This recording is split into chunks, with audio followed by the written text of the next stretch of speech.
which says that in this Pura, even in this body, which has 11 gates, Ekadasa Dwaram, and that there lives that Atman, which is all pure, free from all crookedness or angularities, and meditating on that unborn and always the same consciousness. And the spiritual aspirant uses this body only in the service of the self.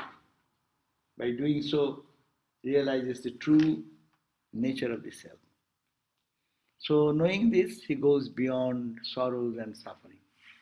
So that was a very great instruction. And also we read the next verse, with a wonderful idea to think that who am I here in this body, which we have such 11 gateway with 2 eyes, 2 ears, nose, mouth, like that.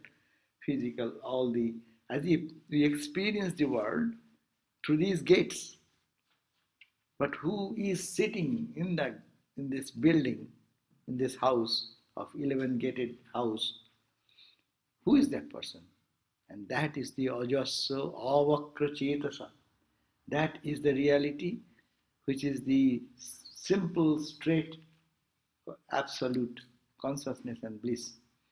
And thinking of that, one can get free from all types of suffering and bondage, because suffering is happening where? It is not in the body, and body is only gated house. The house breaks, we fix it, and again we try to screw it, tighten it, go to doctor, fix it a little bit, again somewhere another problem comes in another area, and then ultimately we give up. Okay, it cannot be handled anymore. So what happened? Then it does not happen anything to the person who is residing in the heart. So anusthayana shuchati. If one can really do this anushthan means this practice, thinking, every day. We are eating, we are seeing, we are hearing, we are tasting, we are touching, all the experiences. Who is doing that? This is only physical body is nothing, these are apertures, these are only gateways. But who is there? And that reality is that unchanging and ever pure, straight spiritual entity. And if you see like that, then what will you see outside? That Hamsa goes everywhere. That is Suchishat. This self, then that self who is inside, then you find, because you have focused on here, then with eyes open, what you see? In the air, in the water, it's in the sun, in the heaven, and because of the support of everything, air, in the space between the earth and heaven, it is in the fire, home of fire, who is performing the home of fire, or is offering to the fire, it's all the self only, self only. So it is a beautiful philosophy of spiritual life. It does not have to be something what we call the transcendental, but it is more of a realistic experience. You are experiencing, but don't think your eyes are experiencing. You are experiencing, not that your ears are doing anything. It is only a machine. But that inside is the ajasro avakra chetasaha. That chetana, that consciousness is inside, which is all pure. And then you see, with these eyes open, what is here, you see in the objective universe. So what a grand suggestion of the Upanishad, no? That's why I said these are the verses to meditate upon, to bring the awareness of the divine in everything we see, every breath we breathe. That is also. Because there is nothing but in the air, in the fire, that is the same Atman. First we say see inside, and then seeing inside, a new vision comes, then it gives us the validity of the reality everywhere. So the third verse is the self directs the vital breath. That self in our body, the vital breath. I am alive. No, when this stops, people, oh, he has left his breath, or he breathed his last. Don't you say? He breathed his last. That means this breathing is going on. Who? Who is doing this? It is the same consciousness, Atman inside. Urdham pranam unnayati, apanam pratyagachati. That for our daily survival, the pressure of the wind or air which we put for excretion, that's also same. Madhye mamanamashinam. In the in-between thing, here is seated. Who is seated? He is controlling to control my breathing. He is controlling for my day-to-day survival. And he is seated in the Bhamanam. Bhamanam means the smallest guy. That guy is small guy. The story of the of the Purana is that Bali, there was a king. His name was Bali. Bali was a very charitable person. And he had his pride that I can give away anything if anyone asks. That was his pride. Good. It was wonderful. But that pride is also a barrier for spiritual life. So Lord Narayana one day came, like a dwarf person, and came and said, so I want something. Will you give? Well, yes, what do you want? Ask me anything I can give. And the Lord was testing. Well, I don't want much thing. I only want my feet to keep 3 steps of my foot. 1, 2, 3. Give me 3. I have the whole India, no? I'm the emperor of the whole India. So what 3 steps? This guy is asking for 3 steps. But yes, take it. And then he became the cosmic Narayana. And his 1 feet stretched all over the place of the earth. Then he said, okay, what the other said? Well, I am also the emperor of the heaven. Okay. I extend another feet there. Heaven is covered. And then now you tell, where shall I put my third feet? Third step. You have to give the 3rd step. He said, put it over my head. The ego is destroyed. So Madhye, and that's why the example is given. It looks like a Bhamana. Bhamana means dwarf. Very insignificant. Where is the consciousness? Medical science cannot find out even dissecting everything. Intellectually we can think, but we cannot catch hold of, it is sitting over here. No? So it is called Madhye Bhamanam Ashinam. That Bhamana is Ashinam, is there, sitting there. Vishwe Deva Upashati. In the whole universe, they perform their respective duties as if they are paying tribute to their master. So that was the 3rd verse. We read that also. We read also the 4th verse. Now, when the embodied self gets detached from the body and leaves the body behind, what remains there? It is the question that suppose this asya visramsha manasya sharirasya astasya dehina. Dehi, there are 2 words. Deha, dehi. Deha means the body.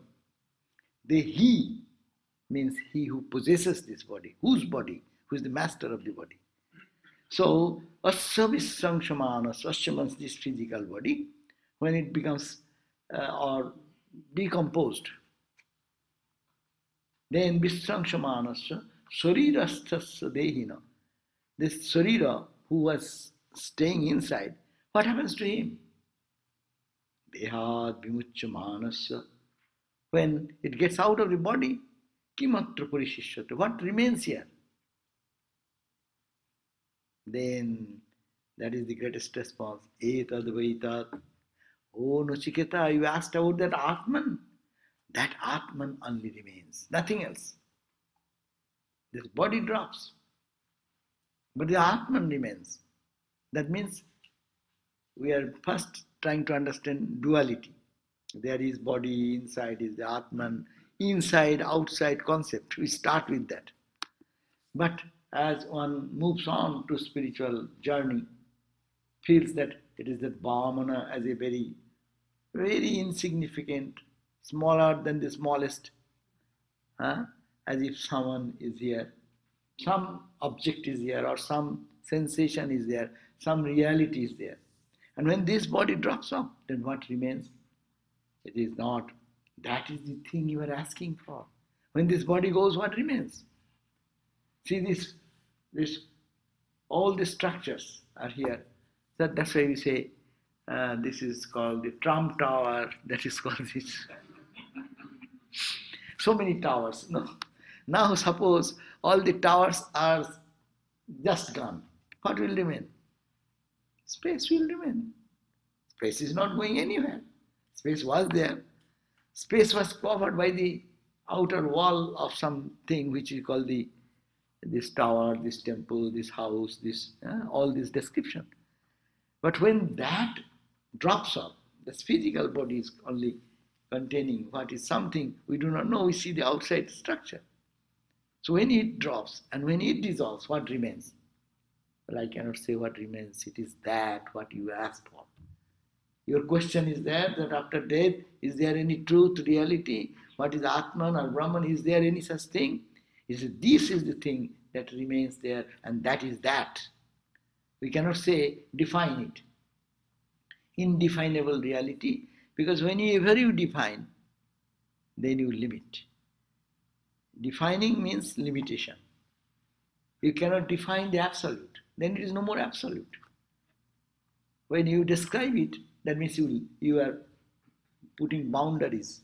This is this, this is this, this is this. But for the absolute one, you cannot say anything. So now let us go to the fifth verse. That is the point we start today.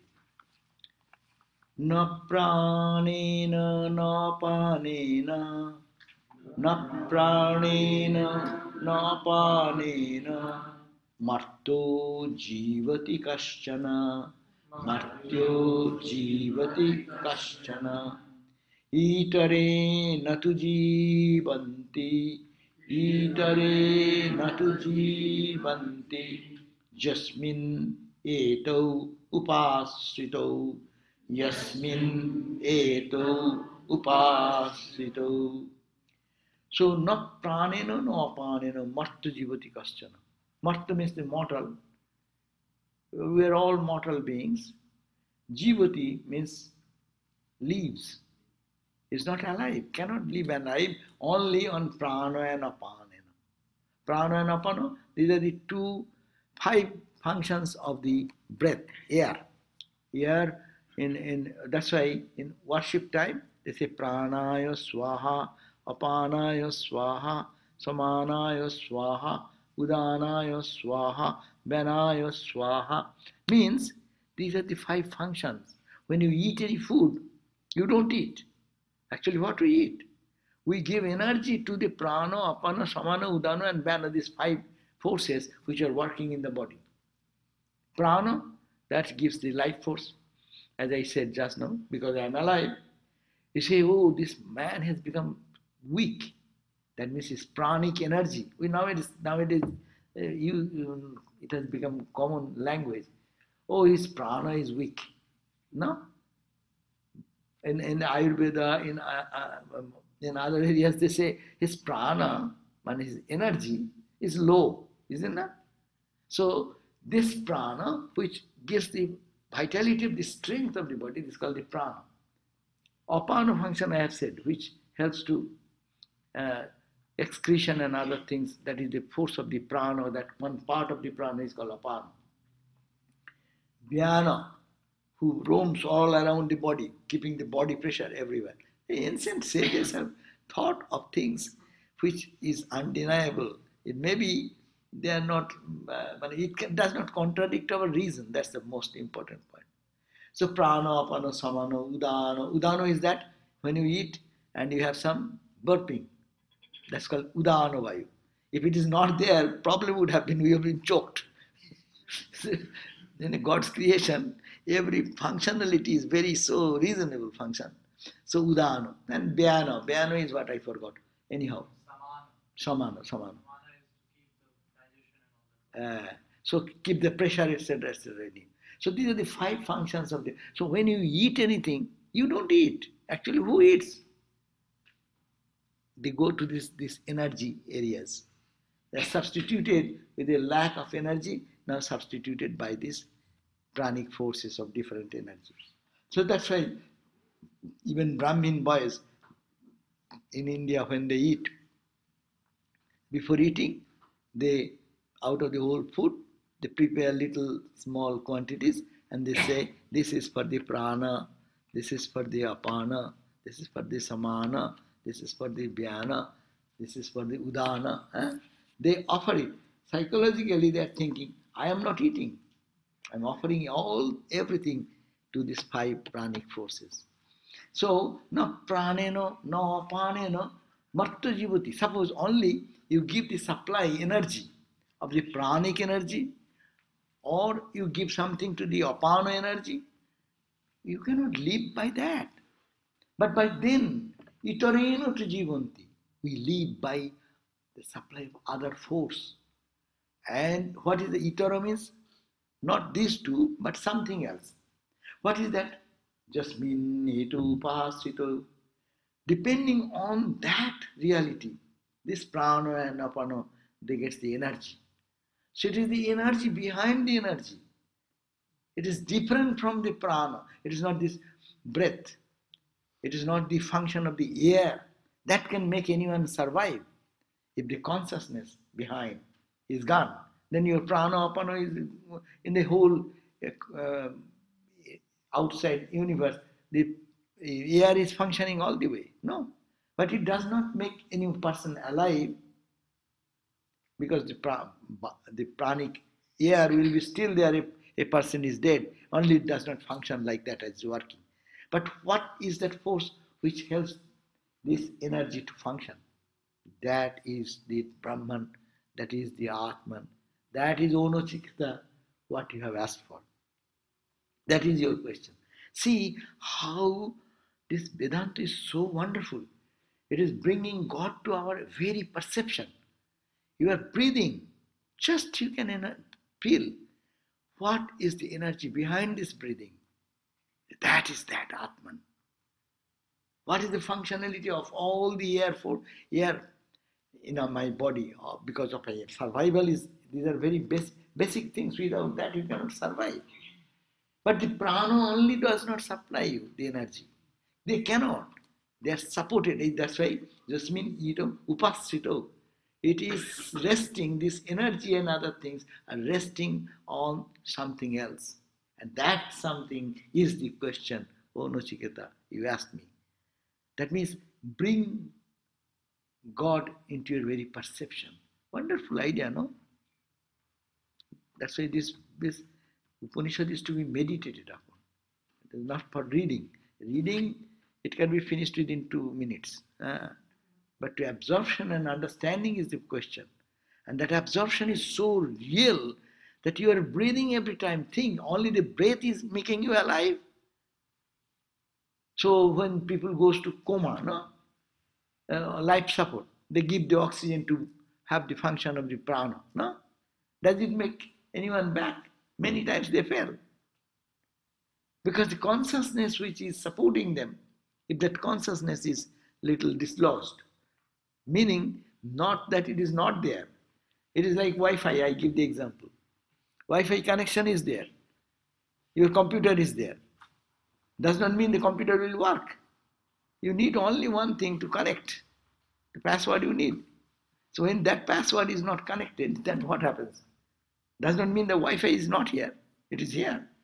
But that connection goes away. That's we call death. So very important that we live not on the power of the prana and apana forces, but itareno to jivanti. We live by something else other than this prana and apana forces. Does it make sense? So no mortal being can survive by his vital breath, prana or apana. There is something else that sustains him on this something that is the cosmic self, both prana and apana are dependent. They have no independent existence, no? They depend on. That's why our Upanishad also in another place have mentioned pranasya prana. He is the prana. Behind that prana is the real prana. He is the prana. Pranasya prana. The vital breath is five kinds. Oh, he has mentioned here. Depending on the function it performs in the body. Many people think they live because of this vital breath. And they dismiss the idea that there is a self-capital that is independent of the body, the organs, and the vital breath. It is difficult for them to believe that this self-capital is the Lord of the whole body-mind complex. The body, the mind, the organs, and the vital breath, all these are dependent on the self. At death, when the self leaves the body, that self should not be capital. That self should be small self. But anyhow, typo. The whole body-mind complex collapses. Its constituents may all be intact, yet they are useless, individually and collectively. This is because the self was their source of strength, and the self is now gone.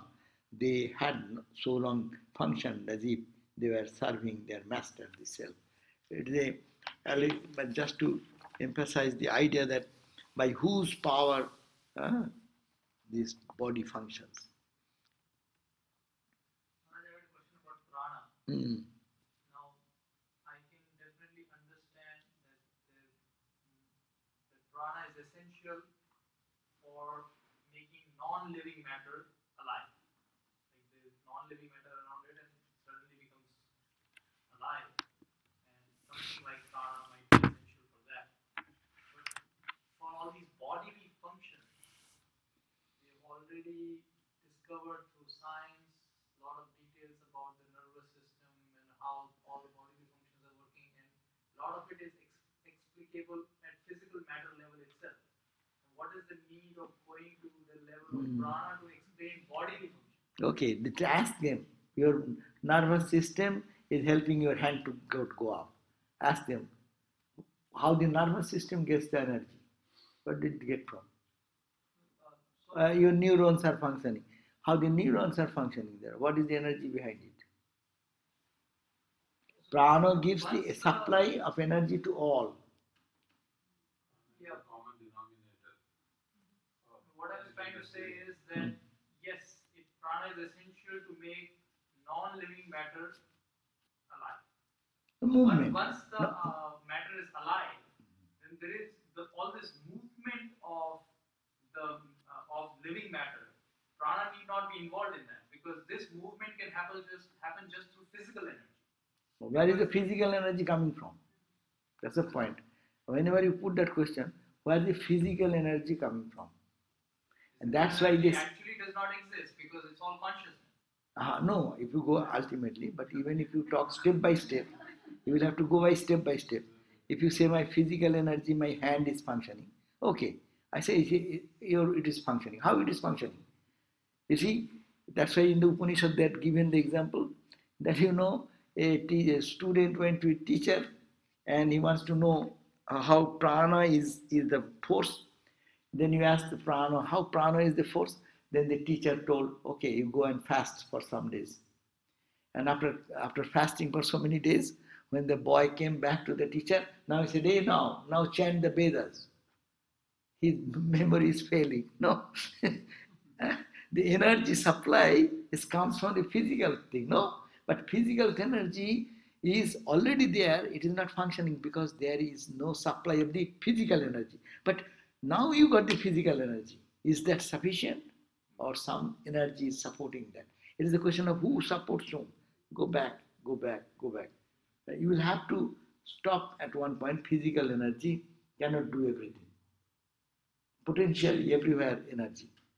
But in human body it is working one way, in the body of the birds and plants. In the plant body it is working another way. So, but what is that energy? Go behind. It is like Kathopanishad says, the same thing. As you say, the physical activity, true, physical activity as if it seems that it is self-powerful. No, it is functioning because you eat some food and it is giving you the energy. And the brain controls these motions, like it sends all these nerve signals, and all the motions are happening. So I still don't feel the need of, yes, I can understand that what is, from where is this physical energy emanating, that question ultimately is, it's all Brahman. But what is the need of prana in between here? Why can't it be just pure consciousness in which there is this physical matter and physical energy? What is the And need you are of jumping, prana in between? you are jumping 4 5 stages. That's also good because source of energy is Brahman. True, there is nothing but that. And then if you is source of energy, he is not the source of anything. He is the reality. So what is your movement? Where the movement comes? Movement comes in your ignorance. There is no movement. So, but we are trying to understand how the movement is going on, step by step. Oh, this movement is because of the prana. The prana is self-sufficient. Who is behind that energy? Who is the prana behind, working behind the prana? No? Oye, kene shitam prashitam patati manaha. The Kena Upanishad very beginning point is very important. Kena, by whom? Guided by whom? Directed by whom? Ishitam, desired by whom? Patati manaha, my mind falls in the objects of the senses. Kena prana prathama praiti yuktaha. Prana, first prana, that is the life force. It is connected with it. Who is behind? Ultimate is Brahman. But you don't bring prana, then you cannot explain the physical body also. This is the matter. This is something solid, no? But inside is potential energy. Its energy is here. And that's why modern science is trying to find out, and they found out the energy. And that energy, then you go one step. What is behind that energy? Electrons. Okay, electron, is it by its own power rotating? Electron and proton, all the movement. So it is helping us to understand step by step. Yes, without that it cannot function. Without this. Like robot. If you say robot, it's a very good idea. Achha, let me see. It's a robot. You say robot is functioning because there is a energy given to it. No, if the connection is given and remote control, someone is controlling, and the robot is functioning. Somebody is controlling. That is remote control. So somebody remote controlling, and the robot is moving and carrying and doing whatever it's doing. No? Now you are saying, hey, I see robot is functioning because they're wearing in the brain, and that connected with the hand and feet, that's why it is working. Your question comes to this. Apparently, yes, true. This is the brain, here is the neurons, all the nervous system. This is the wearing of the robot. Robot is connected with the wire here and there and there and there.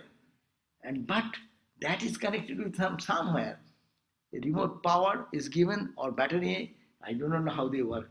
But anyhow, something is given which is borrowed. Suppose the battery, if you say battery, battery gets exhausted. Where do you get the battery charged? So that charger is the consciousness from which you get it. Yes?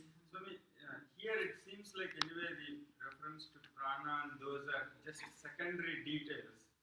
But he's trying to get our attention to that even so-called prana, like at that time maybe this science was prana, apana, and that based on that they were explaining the physiological system. But I think here they're saying, bringing our attention to all these are there, but they themselves are working only because of the Brahman. But these are secondary details. Is that how to think about it? So, or is it like an effect? So the cause is the Brahman. It seems like as if the cause is prana, which is causing everything to live. But the actual cause is the Brahman. Even the prana is an effect, just like udana, prana, everything else. That's true. My point is that we have to understand this is a very important point. If we say everything Brahman, we don't understand anything. But we are analytical mind. We want to step by step. So if we go step by step, then our brain becomes little sharpened. And then we can penetrate little finer and finer and finer steps. Everything is Brahman is a very simplistic experience. But come to the experience of your life. My mouth is moving, my eyes are seeing, my hand is always moving in its own direction. So we all have to accept the pranic forces here. But now comes where the pranic forces are being supported by what? How they are functioning. It is a material thing because the food you get, yes, material food may be there, you keep it somewhere. It gets spoiled. It does not give you the physical body to work. No, stale food if you take, it does not help you much. So there is something behind. Go step by step. Oh, that's why our Vedanta is very simple. Body is the first thing we want to see. Then you go one step. How the body functioning? Prana. The prana, who is behind prana? Mana. Who is behind mana? Buddhi, intellect. Who is behind that? My ego. These are only splitting to understand only Brahman. We want to understand only Brahman. But for our practicality, if we go step by step, then we can really hold on to the principle. So I was still wondering if there was gaps in my understanding, because what I was thinking is, source of the physical energy of the solar system is the sun. And then the sun is manifesting in prana all these physical energies in the body, which are part of prakriti, physical energy. And then the consciousness principle, on the other hand, in Samkhya philosophy is separated and is called Purusha. Okay, both of these energies, the prakriti and the Purusha, emanate from Brahman, which is the most highest principle. Is that correct or wrong? Yeah, you can say that this Varth has come from the sun energy. Okay, good idea. And then sun came from where? The sun, they call that prakriti. I mean, that's the... You can say any manifestation of the five elements, it is the Prakriti is coming in that. Yes, and that is animated by whom? By the if you take Sankhya philosophy, it is the Purusha. And Purusha and Prakriti, two things are there. They are totally separate. So they're different energies, aren't they? One is consciousness and one is the energy of matter. No, and they think it is jada, it is matter. They don't say it is energy. They call it matter. Jada. Jada means inert. According to Sankhya philosophy, everything is jada. Rice, dal, potato, or whatever you keep in the bowl or the pot, pan, and all the items of food, these are all jada. It has nothing, it cannot do anything. Now put the heat, and that is the Sankhya idea, Purusha, consciousness. And then you see everything is boiling, and then it is boiling, bubbling, and that is becoming soft and this whole functionality going on. And then Purushottama comes. What is the Purusha behind me? What is the Purusha behind you? What is the Purusha behind her? So now comes the question, okay, so many Purushas. Oh my God. Then who controls them? That is the weak point of Sankhya philosophy. Vedanta came to fulfill this gap. If so many individual consciousness is functioning, no? How they are coordinated together? Who is the one consciousness? That's the Atman comes. There comes Brahman. Yes. We think of consciousness of the Atman as pervading. I mean, our main focus is how it pervades the human body, how it motivates action at whatever level.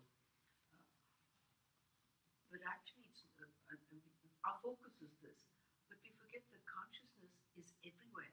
And the word jada itself is a very limited word because that rock is a whirling mass of energy. It's just that we don't see it. We don't have the perception.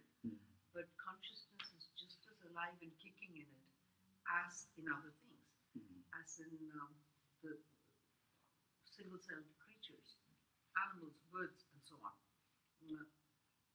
But again, the focus, for whatever reason, it's like the Copernican universe, is always on ourselves, our idea of ourselves being at the center. And therefore, I think we miss the point, and therefore we make even analogies like, to be a vegetarian is like a superior state, because you're conscious of not inflicting pain. John Dodson used to always hammer this in. He says, we'd always ask, where does sentience begin? It began, I mean, without sentience, without a wish, a movement, a desire, in the interstellar winds that made hydrogen molecules clump together. Somewhere it started. It goes through trees, what we consider inanimate things, lower forms of life. It persists through all. And when it comes to us, we think we fuel the prana, we direct this, we direct that. And again, it's the Kathopanishad which puts us right and tells us it is not that by which breath is drawn, it is not that which draws the breath, but rather that by which breath is drawn. It is not the physical organs we have. And again, we fall into this mistake, which is what Western science is built on, that consciousness is a faculty of the mind, instead of realizing that all of it floats in consciousness. Yeah, true. So this is the point, that only the stone and me is different. Only where? Manifestation. Where the manifestation is more, there we call consciousness is like a reflection of the sun, our scriptures suggest. The reflection you put in a mud or a clay, sun reflects, its reflection is very, as if nothing comes out.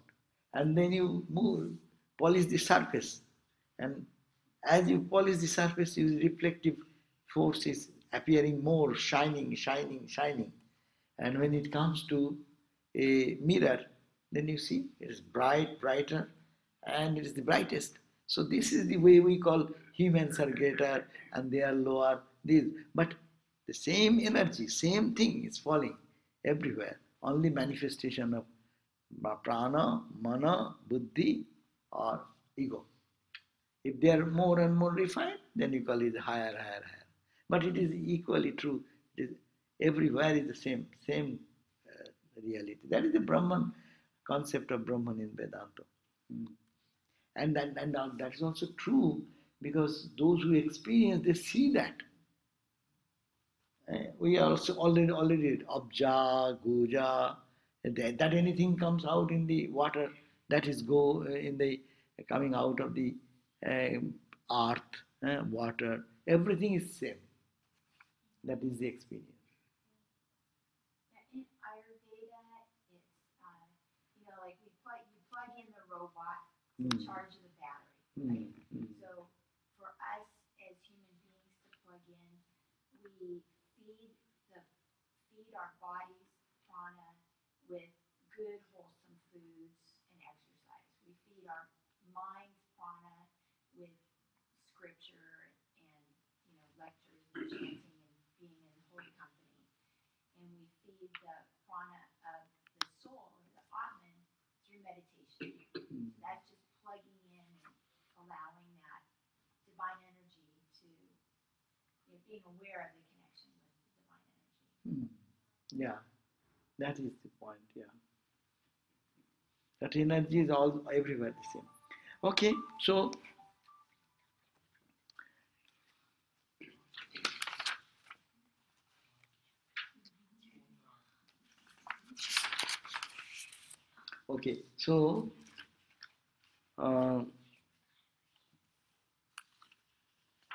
so we did that parts, pranena, 5 verse, no? 6. Let us go to the 6th. Hanta te idang pravakshyami, hanta te idang pravakshyami, guhyang brahma sanatanam, guhyang brahma sanatanam, yatha cha maranang prapya, yatha cha maranang prapya, atma bhavati gautama, atma bhavati gautama. Hanta te idam pravakshami. Now, hanta means, when I am very well pleased now, I will now tell you. What I shall tell you?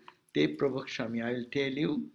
That means tell you means the teacher, telling Nachiketa. The Guru, their Yama, is telling his disciple. Yeah, I will now explain to you. What I shall explain? Guhyam Brahma. Guhyam means Gopan. Gopans mean which is a secret. Which is secret. Because it is, Swamiji says, open secret. Then he gave a talk on the topic in, you will see that Swamiji's Jnana Yoga book. One beautiful lecture is there, open secret. I will now tell you the secret. You see the movement of the body, you see the eyes moving, rolling and hearing. But I will tell you, idante prabhakshami. I will tell you with details, with much expressed way, that hanta guhyam brahma, that brahma which is sanatanam. Just we have talked about that it is sanatan, it is everywhere there, all the time there. There is no period of time when that Brahman is not available. Before the creation, after the creation, creation will come, creation will go. But that Sanatana, that eternal Brahman, remains all the time. So, Guhyam, but it is Guhya. And that's why I am telling you, because you may not catch it. Here is the Guru's grace. Guru is coming forward to help us, saying that you may not understand this. You may be overwhelmed with the functionality of the prana, or you may be the senses are functioning, or you may be very much fed of your mind, thinking mind is working. But I am going to tell you, Hanta te pravakshami guhyam, that which is very secret, that Brahman which is sanatana, which is all the time there. And yathacha maranam prapya. And what happens to the soul after death? Yatha, as it happens, maranam prapya, after death. Atma, what happens to the Atman? That if you think that this is, normally we are stuck into the body idea, no? When this goes, what happens? That was the question. What happens to us when we die? That was the question. So, well known, O Gautama, somebody, O Gautama, I shall now explain to you this subject of the secret and eternal Brahman, and also of what happens to the self after death. After, Why is he calling him Gautama? Why is he calling Nachiketa Gautama? O Gautama, it is Gautama means, I think, his father's name was Gautama, his son. Yes. Okay. That's why in the name of father they say, O Gautama.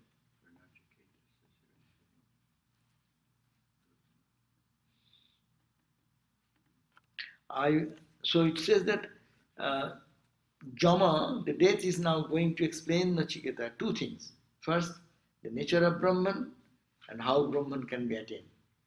And second, what happens to the self, small self, after the death of the individual.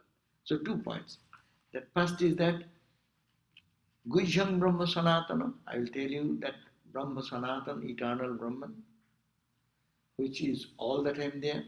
And another point, Yathacha Maranam Prapya, after death of an individual, what happens to Atma, Bhavati Gautama? What happens to the Atma? You know, Atma, the word Atman, don't get confused. You have to know, that's why we need the help of Shankara and others. Because Atma, if you say Atma, Atma means you always will feel that pure self, no? No. Atma is used in the scripture in different places according to the context. Somewhere it will deho, they will mean body. Somewhere they will mean the pranic energy. Somewhere in mana, dehatma, pranatma, manatma, buddhyatma, ahamatma, ego sense. So in the 5 levels of our personality, deho, mon, pran, buddhi, aham. In every level, atma can be added. So here they are saying that this Atma here, this small self, that is the transmigratory self, which is a combination which identifies with the mind, intellect, ego, and the senses. 17 items that we call the subtle body. And that self, what happens after death? Mandukya, they talk about the Chatushpat Atma. Chatushpat Atma. The Vishwa is Atma, Teijasa is Atma, Prajna is Atma, and then of course Turi. Yeah, right. So all of them are Atma. But you have to understand, here Atma means which level you are talking now. Okay. Vishwa is this is called the Vishwa. And the gross aspect of it is called the physical aspect. Physical, when I am in the physical, this is the Vishwa. When you go dream in the night time, so you live, sleep, not sleep, dream. In the dream time you have a body. That is the Tejasa, because in there is also some light to see in the deep darkness. And then when you go to deep sleep, then also there is your existence, I, but you do not know. That's why it is called pragga. Prayena, pragga word, Sanskrit word is so confusing sometimes. Pragga means you are a very knowledgeable person. So he is a pragga. Huh? But Sanskrit is such, they can say, hey, he's an idiot. The same word, but means totally different. It says prayena agga. It's almost, it's nothing, it has no sense. Like that, what happens when you go to deep sleep? As if you have no knowledge at all. And no knowledge, even the dull intellect person has some knowledge, but when you go to deep sleep, you have no knowledge. So almost you are ignorant, totally ignorant. So pragga means like that. So these are the three bodies they talk and go beyond the Chatuspat. Yeah? So Brahman is surrounded by mystery and not many people have any idea about it. Only a few specially trained persons can understand it. This is why it is described as the secret. Giving an explanation why it is called secret, because even we see but we don't understand. That's why someone need to explain us, or your mind should teach you. When the mind becomes pure, the secret will be. Actually, Swamiji said that's why the world is ready to open its secrets if you only know how to concentrate your mind. That means when the mind gets focused in this way, then the secret of who am I, what is the reality will be open. But whether people know anything about it or not, Brahman is that which is eternal.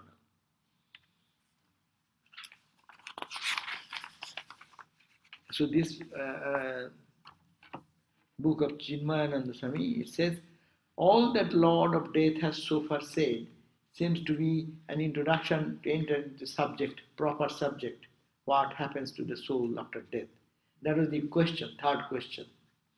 Lord Death here kindly informs Nachiketas that he will be now initiating into the knowledge of what happens to the jiva, who it has once experienced the process of death in its delusions. And surely we shall never have a better reporter than Lord of Death himself to explain to us what happens after the soul. Really, who can say much better except in the Lord of Death? Because he always is controlling both sides, no? He's sitting there and saying, hey, this body is gone, is coming to the other side. Death side, life side, no? So he is the best person to ask this question, and he is the best person to respond to this question. But he is a PhD, so he can teach us. Don't go to the other undergraduate student or something. Among the teachers, he is the postgraduate. Atma, ego center, the Upanishad mantras, we often meet with the use of the word Atma to indicate sometimes the body, just I said, sometimes mind, sometimes intellect, and yet in another time, mind and mind conditioned by pure consciousness, the jiva. Here, in this particular mantra, the word Atman is used to indicate the ego center and not this pure self. For if we are to assume that the word it literally means its own special connotation, it would mean that the mantra here is contradicting. Anyhow, In fact, the infinite space can never be conditioned or limited by the walls, which themselves stand in space. Similarly, consciousness of knowledge is homogeneous and one without a second. When the body perishes, the divine spark or the life center that presided over the body while it lived undergoes no change but eternally remains the same. The death and the consequent departure from the dead body at the time of death, and the feeling of having entered a new form at the time of birth are both the delusionary ideas of ego center. So long we are in ignorance, we think I am born, this body is gone, this body I am born again in the another body. But in reality, there is no such uh, difference. It is only one consciousness permeating everywhere.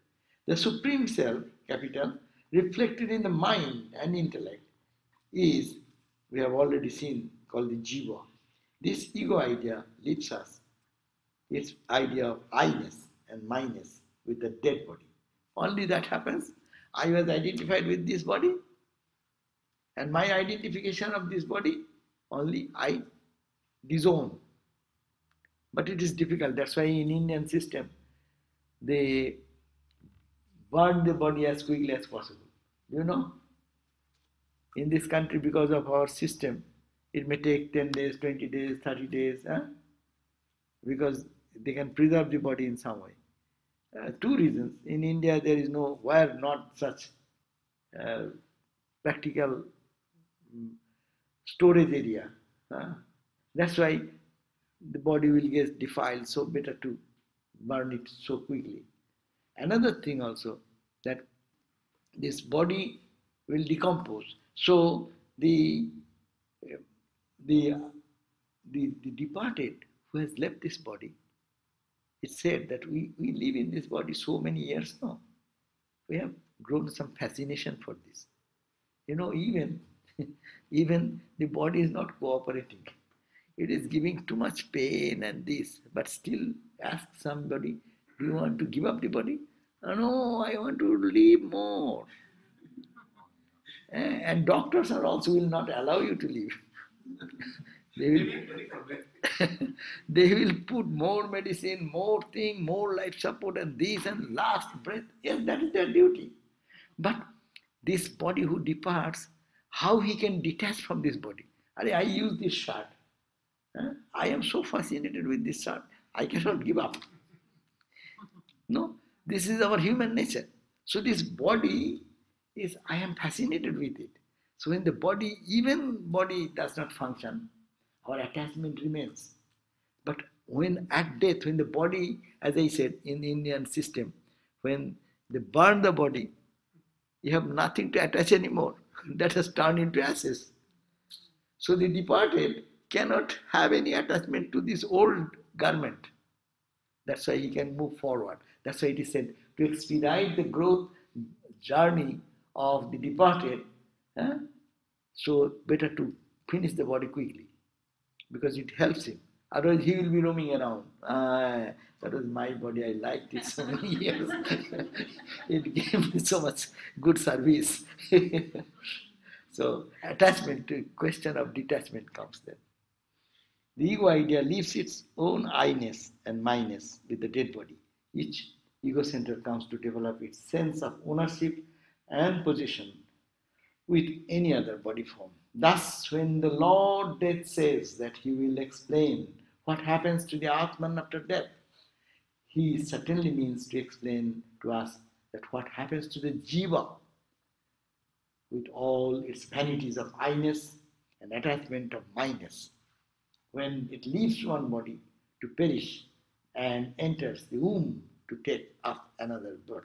So now Upanishad is trying to guide us to say what happens when this body is given up and the soul, the Atman, that Jiva Atman, not the Paramatman, how it goes into another body, that description he will try to give us. As the detachment comes from this body, then it is easy to go into the next. That's why our scripture also says, birth and death is what you know. they exemplify, it is like a movement of the leech. You know the leech? Leech, how it moves?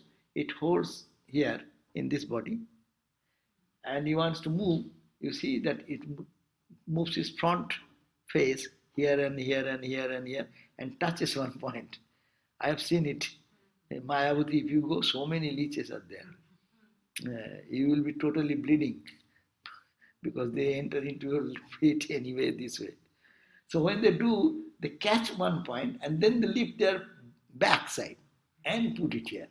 So our journey is like that. We are here in this body and we try to find what will be my next body. I like it. Mercedes Benz or Toyota or Honda or whatever. So we touch that, and then when it is touched, almost decided, then you lift this body. But between this lifting and catching, there may be some attachment for the old one also. I drove it for so many years, no? so, so, so get out of that attachment, then we can enter into the next birth. So that is the process. The jiva moves from one life to another life to another life to another life. But the Atma remains the same because the movement of the Jivatma, how it is functioning, there is also the consciousness behind. So consciousness is everywhere. So that factor ultimately is a very subtle thing because we are caught into the movement of the body and senses and the mind. So this much is these two verses.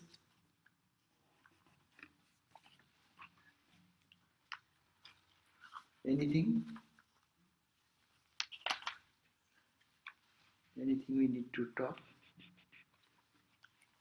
When the subtle body leaves, and this is prana is part of the subtle body. Prana works on both sides. In subtle body also prana works, and gross body also prana works. Suppose now the prana is working, is it not? No, what I'm saying is the subtle body leaves the physical body, and prana goes with it. Goes with it. Because Annamaya remains only. Pranamaya, Manamaya, Vijnanamaya, Anandamaya, they all make a pact. Yeah, but we see that even after the subtle body has left and the person has been declared dead, the organs are still alive. That so they can still take those organs out. is called the momentum. That is not his own function.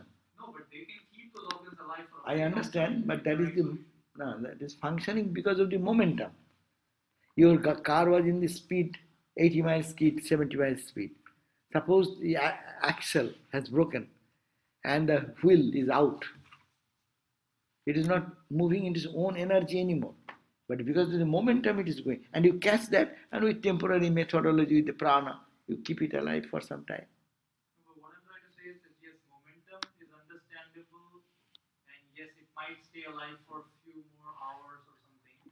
But through all these artificial means, they can keep it alive for many, many days. That matters. That doesn't mean that prana has re-entered into it. Oh, it is no. It is prana. Oh, you mean that how the prana is continuing into that? How is something if prana? Why not? It gets into his prana then. No, I'm not saying it's being put into another body. It's the organ is being put in a limbo. In a solution and kept alive for a very long time. Yes, your Vedanta have to explain that. How is there prana? Artificial intelligence. Yeah. No, we can say that it remains there as dormant prana. We can say dormant. The cells are all alive. They are still alive, and that's the reason why they are able to go into another body and continue. If the cells would have died because the pranamaya kosha is left, then the cells could not have been brought back to life. I think that's why this argument is also good. That prana works this side and prana works that side. So some remnant of the prana remains here. In my mind, there is some like the definition of prana and how prana has been used to define a lot of these things has some flaw. It doesn't clarify everything. It is not flaw. We don't understand. Rishis are so Maybe it's like in the Eh? I mean, we can speculate, but what has been explained, like pranamaya kosha leaves, and should be no prana. No, that's the point. Pranamaya kosha does not leave. Pranamaya kosha functions in both areas. See, as you say, how the plants hibernate. Even the animals, no, they hibernate under say in deep north, no. They live for 6 months. Even the yogis, Huh. for 3 But days. the or pranamaya something. kosha is still in there, so that Yeah. can be explained. I am talking about a situation which is very clear that pranamaya kosha, Vedanta says. Now, pranamaya does not say that it goes out totally, but it is prana in subtle way, it is here.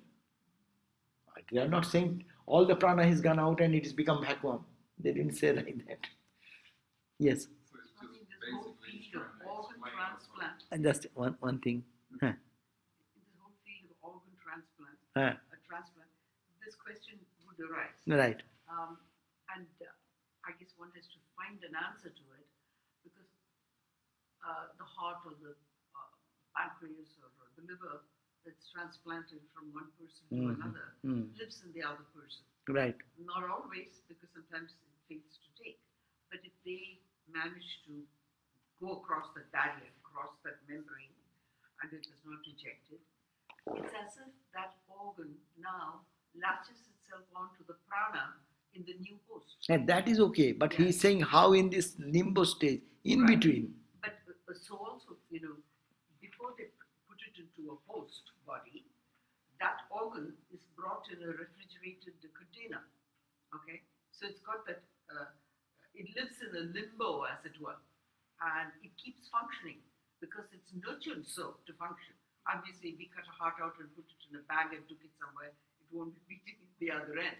But they managed to keep it so, not indefinitely, but for a certain period of time. And then when it latches on to the host in optimal circumstances, the answer would be, I suppose, whose prana is it now? Obviously, the host prana takes it into its prana circuit. And you really can't say now, oh, the heart belonged to somebody else or the organ belonged to somebody else. It is now tinkered with so that it's connected to this other person. Yeah, but it's still, there's been so many documented studies done where the person with the new heart all of a sudden has like cravings for chicken nuggets and beer, and doesn't know why. And then they find out that the donor was this motorcycle guy that ate chicken nuggets. Exactly. See. So some of that prana, the heart. Yeah. See. See. There is some of the Yeah, some of those memories and cravings. See? Get a transplant of a Jivan Mukta's heart, please. Yeah, that would be good. I'm ready to give a heart. But you have to find a Jivan Mukta first. Raja, you were saying something. Raja, you wanted to say something? Eh? Okay, no,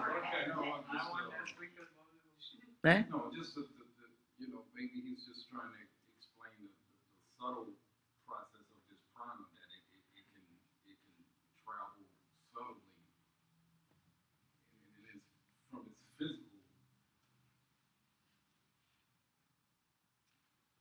from its more dense physical structure as opposed to the subtle. It's still prana. Prana. I think that's a good idea. Prana is we are dividing as if it is living, going. But prana is, the cosmic prana is everywhere. So if you consider everything to be Brahman, then nothing is going to nowhere. It's contained within the Brahman itself, right? So when it is person A and the organ is Brahman, the person itself is Brahman. Now organ of person A in limbo state is Brahman. When it gets attached to person B, it's still a Brahman. But even you need not have to. Everything is interconnected. No, So true. But we are not to go up to Brahman. But if we stay even in the prana stage, prana is a cosmic prana. We identify like this body contained it's some energy. It's called the my energy, my prana, your prana. But ultimately, it is one cosmic energy, one cosmic space. once contained everything, right? And go. I think that assumption behind this question about prana is I asked a question. prana is there is a boundary around prana that makes it one identity, but I don't think that is the case. Like he's saying, prana is there everywhere. That's one. The only identity is the ego part. Ego part and body part which contains Right. into it. That is why I was saying that prana is not necessary to explain bodily functions. Prana is only necessary to explain how non-living matter becomes alive. That's and okay. after that, it's all physical matter. Hey, Because every, cosmic prana, it makes non-living matter alive, and the rest is the physical matter and energy doing their function. actually, what is prana and matter nowadays? Swamiji said, prana and matter are not two even. Matter is a gross manifestation of the prana. Swamiji said, and modern science is hitting that point. There is no matter. It is all energy. There is no matter. So prana and matter, only two aspects of the same thing. One is the gross side, another is the subtle side. So, in many ways we can connect this. That is one homogeneous That's energy. what the Vedanta says, right? That there is subtle matter, and after Panchikaran, it becomes gross matter. So, Anyhow, to when understand the philosophy is important, how it is functioning, go back to Atman. But these are all different stages to clarify our. So I think one thing to keep in mind in this discussion is that, like for example, you can take an organ that is harvested right now completely alive. You cannot implant it in a dead body and expect the dead body to work. So when you implant an organ, it always has to be implanted in a functional, alive body. So I think organ is just a part actually. Yeah. So, but ultimately, like if you take it from transplant it has to be transplanted into a living body. Then it works. Otherwise, it doesn't. So one could say that ultimately, Okay. Om Shahana Bhavatu Shahano Bhunaktu Sahaviryam Karavavahai Tejashvinavadhitamastu Ma Vidvishavahai Om Shanti Shanti Shanti Harihi Om Tat Sat. Anyhow, good. This is a lively discussion. pranic discussion. Pranic discussion. Prana, full of energy.